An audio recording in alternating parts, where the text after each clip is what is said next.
shows up. When we took the derivative of e to the y, we get e to the y times y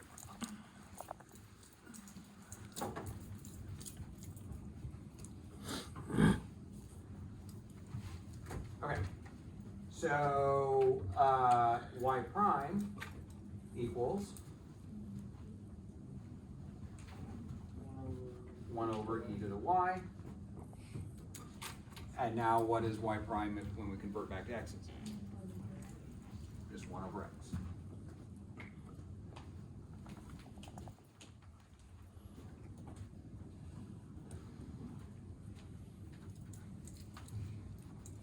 Okay.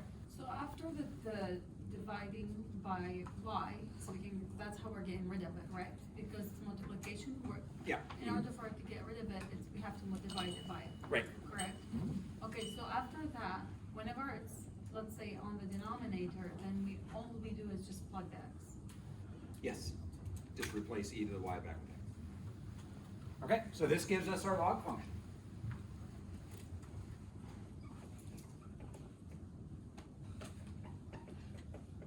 Another one where it's a different type of function. So log function turns into just 1 over x. So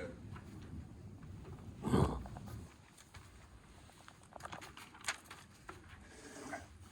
Any questions there?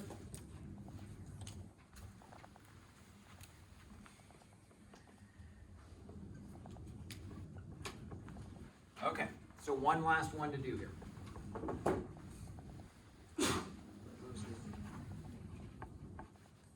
Now, we could do this one this way by using this identity. But there's another way we can do it as well, which is by using the change of base formula for logs.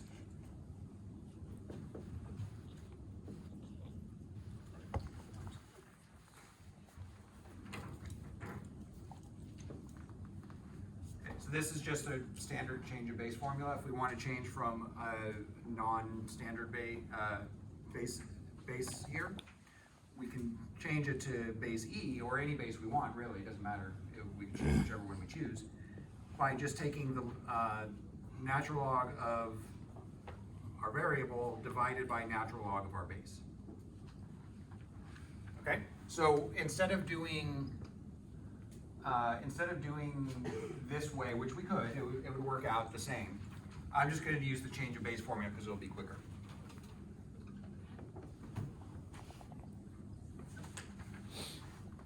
Okay? Now we can write this as natural log of a times 1 over natural log of a times natural log of x.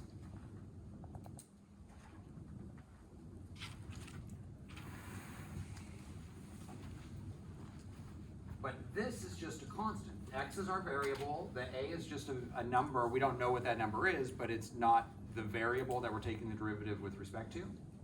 So that's just a coefficient. This is going to stay the same. So this is going to equal 1 over natural log of a times 1 over x.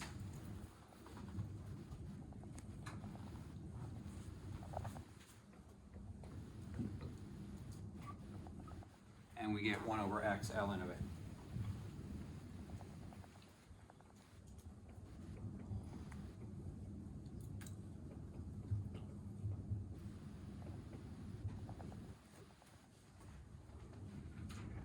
And it just is like this formula. When you have the wrong base, you get this extra natural log piece here. In this case, that extra natural log piece goes in the denominator.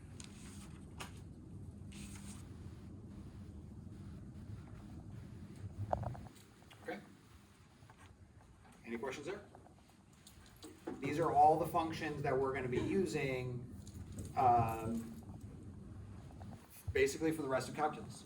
So these are all the functions that are normal functions that you come up over and over again, and we know the derivatives for all of them. So what happened to the second part? What happened here? Yeah. So I just took this and split it up into two separate pieces. Where's the denominator for the second part?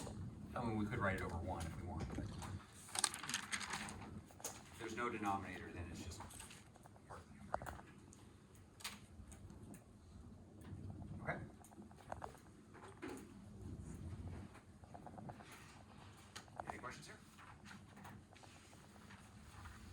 So now what we're gonna do for the next half hour is I'm gonna just start throwing some functions that involve these and product rule, quotient rule, chain rule, and just have you guys work through taking derivatives here. Okay, and that's mostly what the exam next week is gonna be is, here's some functions based off of those, product rule, quotient rule, chain rule, go ahead and take the derivative. Okay. So how about y equals x to the 5th natural log of x? What are we gonna have to use here? Product rule. So just use the product rule on that. We know the derivative of x to the 5th. We know the derivative of natural log of x. We can do that derivative.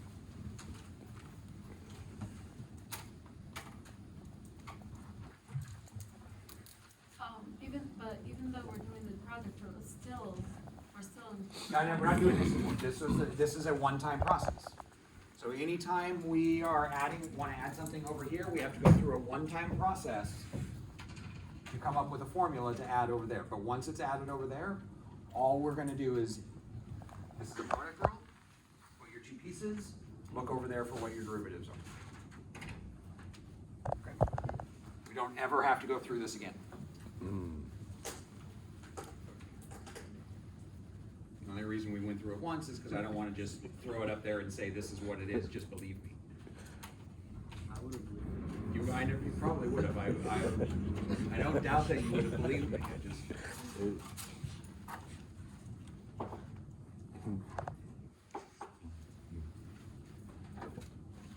But what I'm saying, like, so the process is the same, right? Like, because, or no, the y is not, is this implicit? No, Or am I- it's not implicit. This is explicit. It's all just, Literally product rule, yeah, just like we did back in 3.2. and then find derivative. The only reason we really even needed the implicit was to be able to do this process. So we're not going to do very much implicit differentiation. It will come up from time to time. So the natural log of x is just 1 over x.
You can do a little bit of simplifying here since you have an x to the 5th on the top and an x on the bottom, but other than that, you're perfect.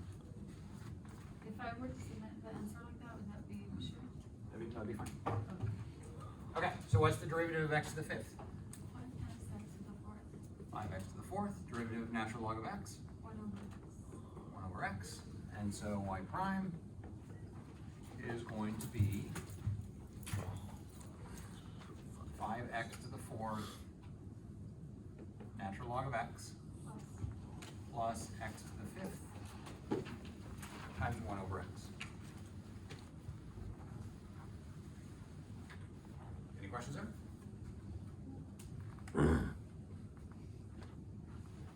We can cancel one of those x's there, but that's optional. You don't have to do that.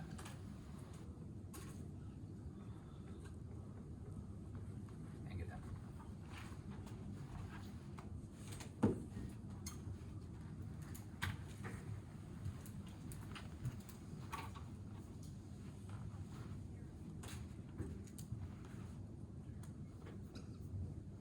Okay. How about f of x equals e to the x sine inverse x? Actually do this, let's do e to the x over sine inverse x. Go ahead and find the derivative of that.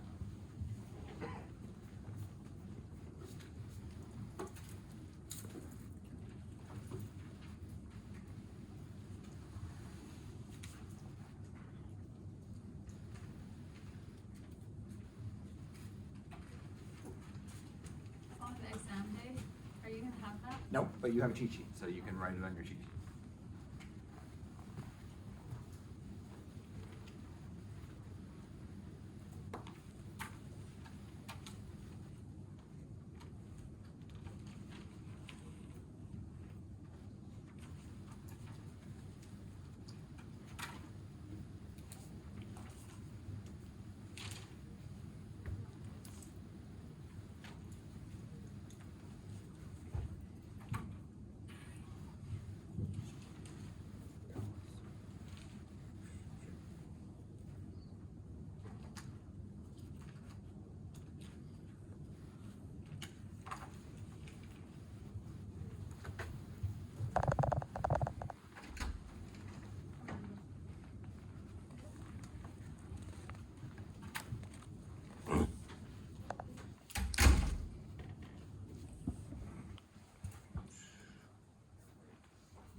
Okay, so what's the derivative of e to the x?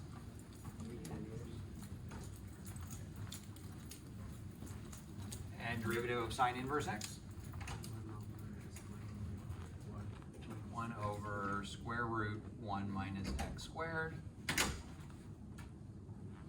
And so we get f prime of x is going to be, now this is the quotient rule, so we're minus in the middle, so e to the x sine inverse x minus e to the x times 1 over square root 1 minus x squared.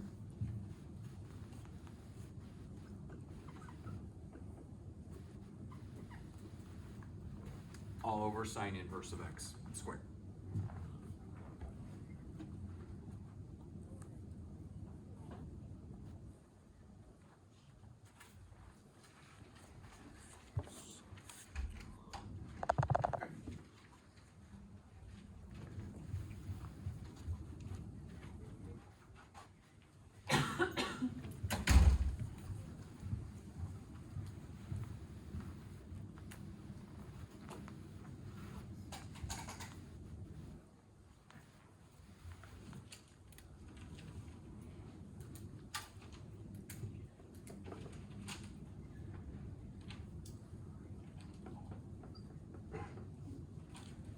Okay. Derivative of this. So what rule is this one going to involve? We have something happening to the variable before it goes into the function. That's a chain.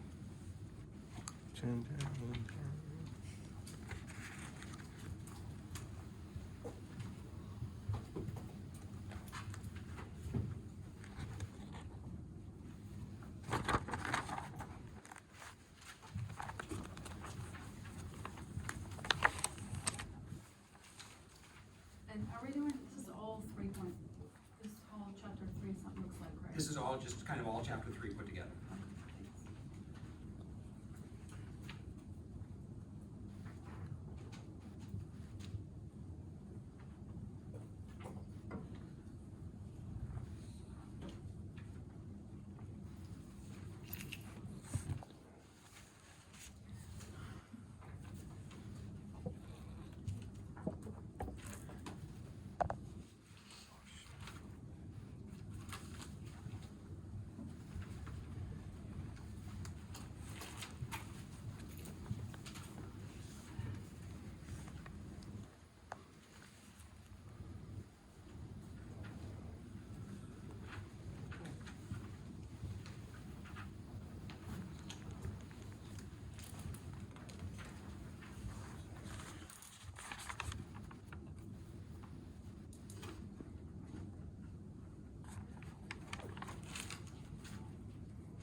the quotient rule.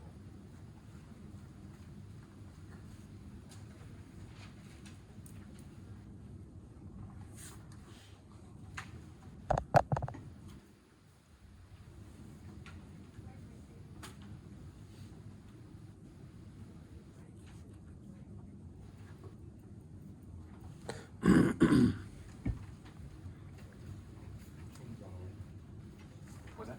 James. Oh.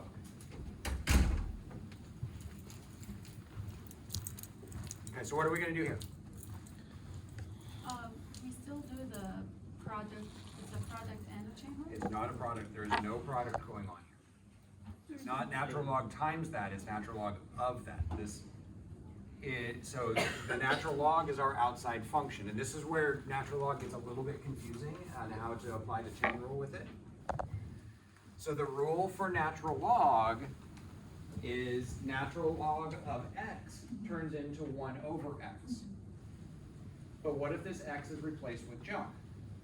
We'll just leave the junk the same, but put it under the one. Then we're gonna leave the junk the same over here.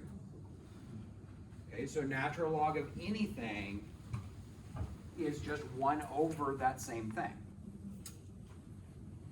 times the derivative of what's inside. So what if we have something else instead of the natural log there? If it was, I mean, like sine or cosine or one of those, we would follow those rules for it. Natural log is 1 over the junk, always 1 over whatever's inside the parentheses. Is the same. And it stays the same, and that's first part of the problem. So this is gonna be 1 over 3x to the 4th plus 5.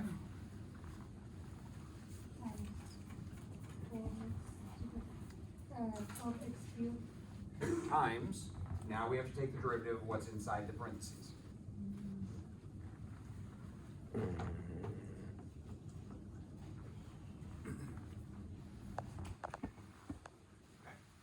And where did we get the 12? that 4 comes down and combines with the 3 that's there. So this 4. 3 times 12, oh, 3 times. Is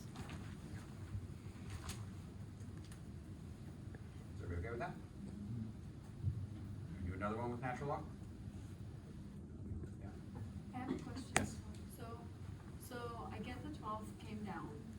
So anytime we do that, then we still, oh, that's just the trick, that's what we're doing?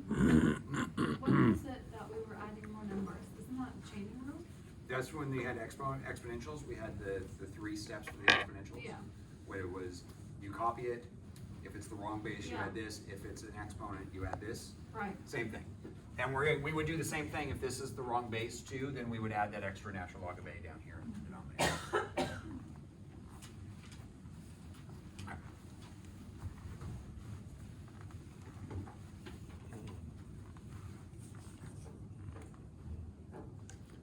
And we're getting rid of the 5 because it has no variable. So 5 became 0. Right, exactly. Okay. So go ahead and do this one. This one is going to involve the chain rule, because we have an outside function, inside function. But when you go to do this extra piece here, what are you gonna have to do with this inside function? That's gonna involve a quotient rule. So we're gonna have to do a little bit of extra work to get to this last part of it.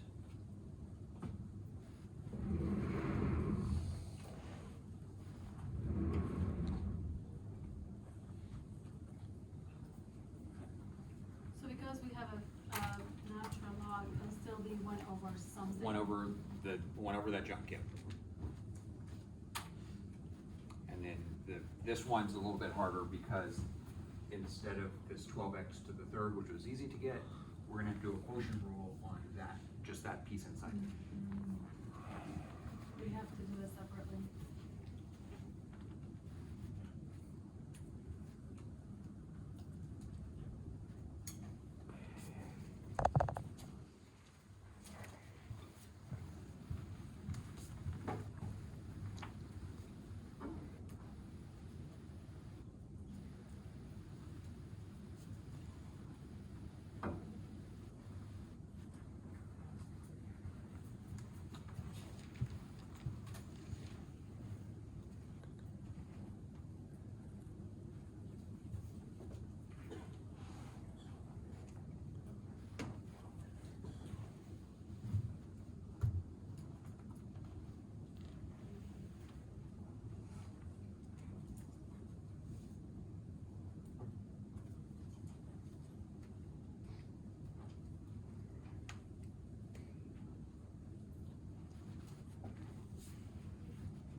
I turned it away. X is just one.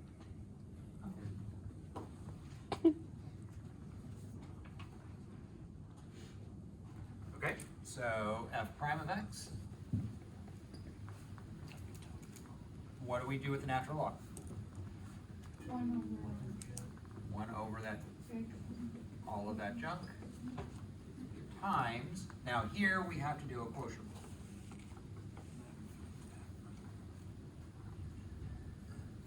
Okay, derivative here, 1, 1, derivative here, 1. also 1. And so this, I did not leave myself enough room, but we'll make it work. So this is going to be 1 times x minus 1 Oh, it's supposed to be a 1. minus 1 times x plus 1 all over Oh. x minus 1 squared.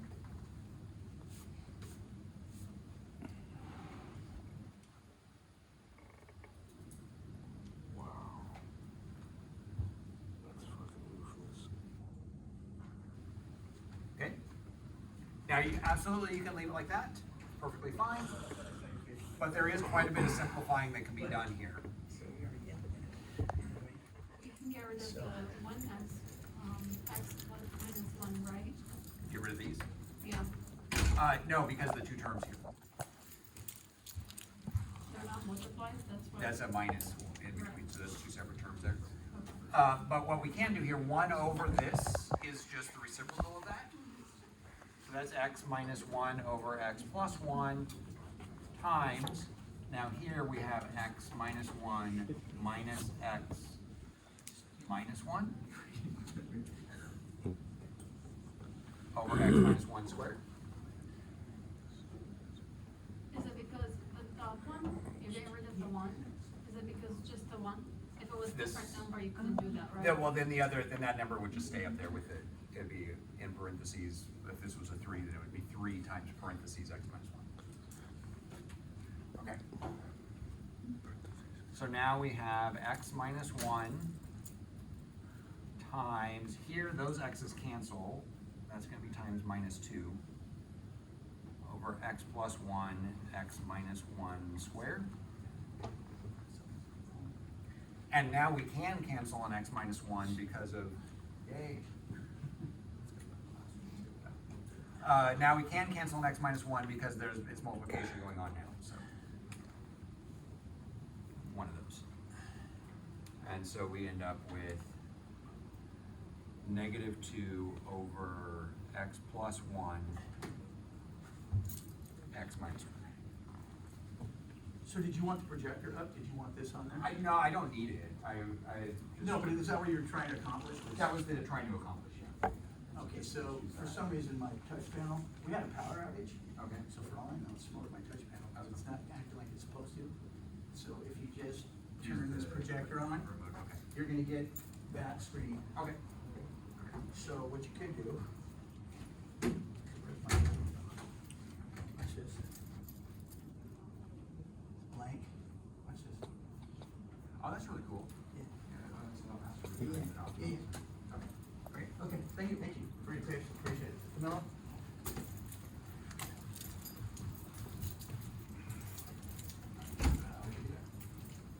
Okay. Any questions?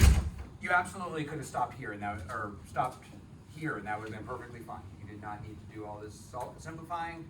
I just want to show you how the simplifying works if you want to do it. As you get further along and get more comfortable with the process, then the simplifying is kind of. Okay. Any questions about any of these?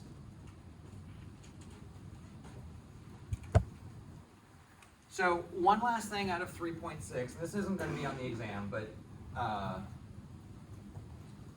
do want to talk about it because it is kind of important. If we wanted to take the derivative of a function like this, kind of a weird function, x to the x power, what rule over here would we use? The first one. The x to n. X to the n? Yeah.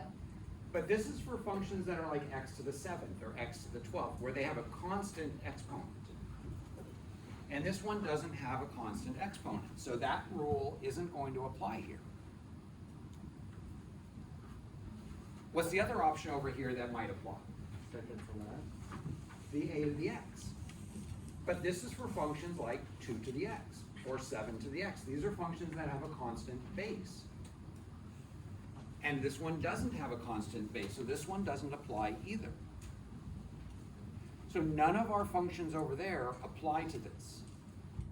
As long as we have an x in the base and the exponent, we can't use those rules.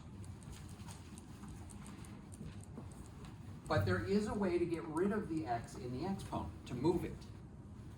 And this is going to take advantage of a log rule.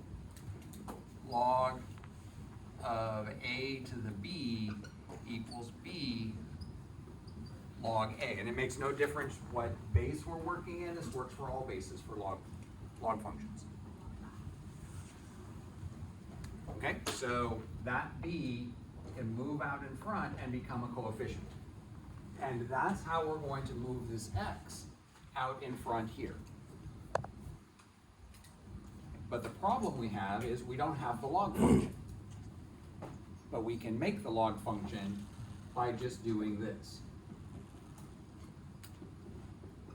If y equals that, then natural log of y equals natural log of this. And this is called log differentiation, where we take the log of both sides and then differentiate this, but now we're gonna have to differentiate it explicitly or implicitly because now our y is no longer y equals. Now we have natural log of y instead of y. Does that make sense, everybody? Okay, I'm not gonna ask you to do this on the exam, but this is required for any function that has an x in the base and the exponent. Okay. Also, what we're gonna do, the very last thing we're gonna do in 3.6 is we're gonna prove this rule, which we have never proven this rule before. We've proven all the rest of them, but we haven't proven that one yet. And we can use this to do it. Okay, what's the derivative of natural log of y? 1 over y. 1 over y times y prime equals, oh, I forgot what I can do here. On this side, we're going to apply this rule, and what is this going to become? Not the derivative of it, just applying this rule, what is this going to become?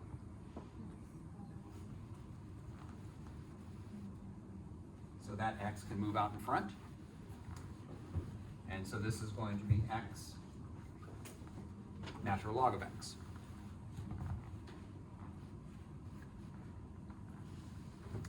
And so now we need to take the derivative of this using what rule?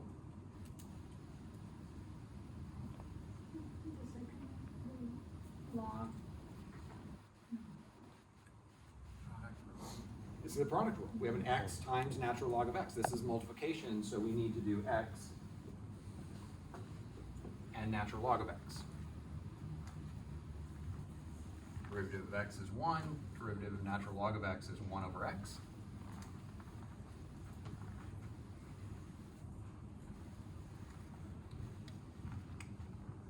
Okay, so we are going to get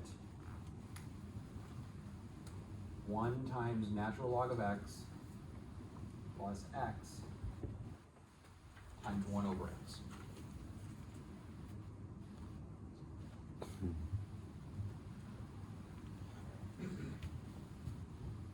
Okay, but our goal here is to find y prime.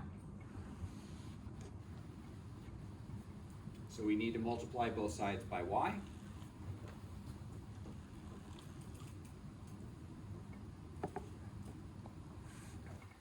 And we get this. Now here the x's cancel, we're just left with 1. Is everybody okay with that? All I did was move that y over here, the other side. And now it started off explicit. We want our answer to end up explicit. So we just need to replace the y, but that's very easy to do because we were told at the beginning what y was.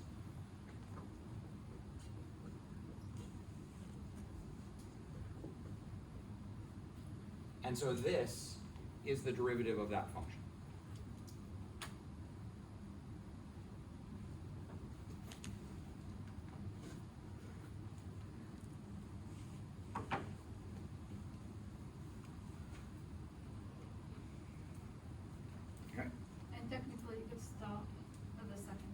No, you can't stop on this one until you get all the way to the end, because you have to get it back, you can't leave the Y's in.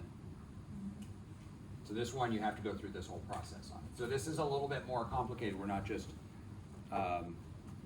product rule, quotient rule, chain rule. When we notice an x in the base and the exponent at the same time, we take the log of both sides, take the derivative, move the y over to the other side, and then replace it back.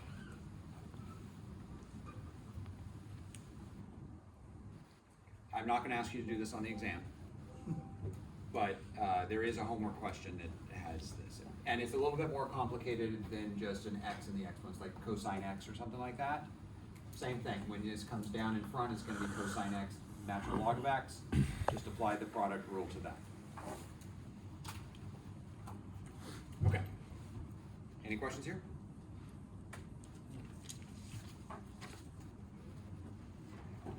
Okay, so very last thing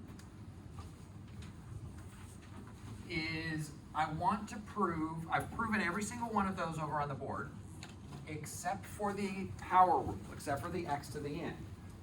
We did it for x squared, we did it for x cubed, we did it for x to the fourth, kind of. And then after that, we just kind of saw a pattern. Square root of x, we did that one directly, but that's just as, falls into that category as well. But I want to show you why that rule is true, no matter what n is. Well, as long as n is not 0, we can't do it if n is 0. But if n is not 0, this rule holds, whether it's a fraction or negative numbers or whatever. We've definitively proved a very small subset of numbers that it works for. But this, using this log differentiation, we can prove it for all values of n. So what we're going to do is we're going to take the derivative of both sides. Okay,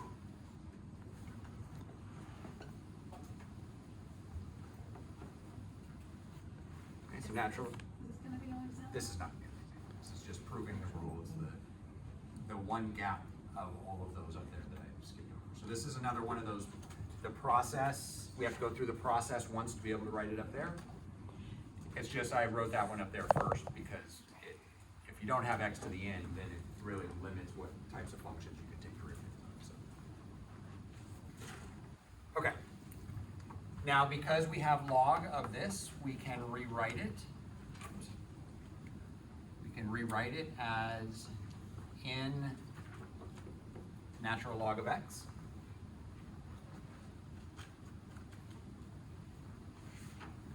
We take the derivative, 1 over y times y prime equals, now this n is just a coefficient, it's going to stay, but this is going to be 1 over x.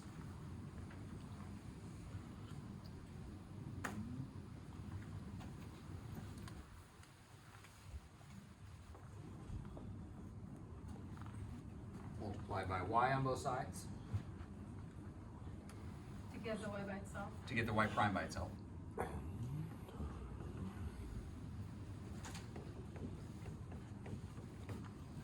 So we have this. We substitute back.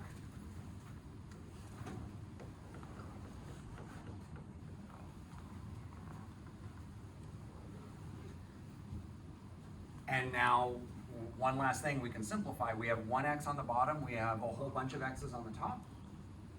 We can cancel, and all that does is remove one copy of the x on the top. And we end up with our formula there. Okay? And so now I've actually gone through and shown you how to, or some of them you did yourself, how to find these derivatives. The process for finding these formulas, where did we come up with these formulas? But now that we have all of those, we don't ever have to go through this process anymore to find any of those derivatives. We know them. All we need to do is memorize them. Okay. You're not required to memorize them in this class, but the more that you have memorized, the easier your life's going to be moving forward in Math 280, even later in this class as well. So. Okay. Any questions? I have a question. Yes. Where do you start by, you know, y equals x to the n. And then why do you go to the next step as, ln of y? So, in this case, we have to do that because we have to have some way of getting that x out of there. Okay, this case, it's not, so if we didn't have this rule here, pretend like we didn't have this rule, and we're trying to discover this rule. So we have x to the n, but if this rule's not here, none of the other stuff's gonna help us. Right? So we have to turn it into something that shows up on the list if this one's not here. And the only way that we can do that is by using this one. And so that's where the natural log, that's why we introduced the natural log, is because now what we have here is something on our list with x to the n removed from it. But why the y has the natural log? Because I did it to both sides of the equation. Oh, okay. Yeah. That makes sense. Okay, and this is again, all we're doing this for is to be able to add one more thing to our list, which is this one here, which I never officially proved before. Kind of did some hand waving and said, recognize the pattern, this is what it is. But that's not a formal proof in math, so. Okay. So, the exam, so that's it for 3.6. The exam is next Wednesday. So Monday of next week, we're gonna go over the practice exam. Any homework questions, we'll go back over we're gonna do an exit survey now.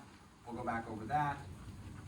But basically, we're just gonna get some practice doing more derivatives before the exam on Wednesday. And most of the exam is just gonna be, here's the function, take the derivative.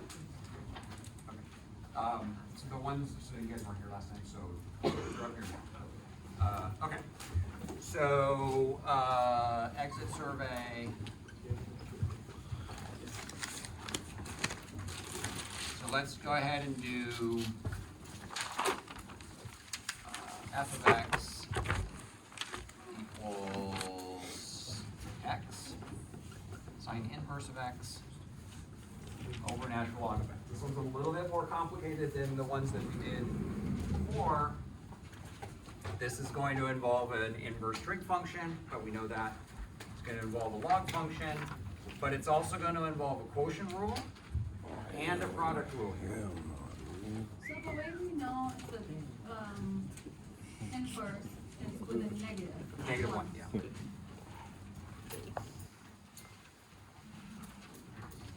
So, pass this back.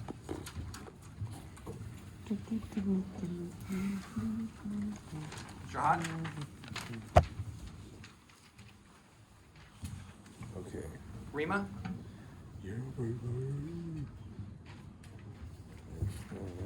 Mariah? Jaylene? Aiden? Simon? Okay, so. Simon?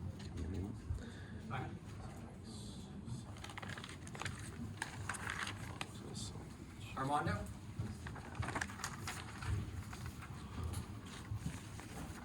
Marina? Austin?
left field. Fuck, dude. That's not good.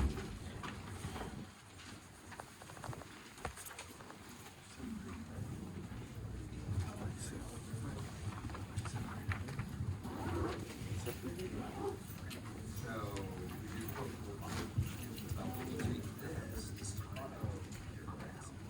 This one. we're gonna have to come down here and What does work the out product X rule say again? inverse X, right? When you do your product. That.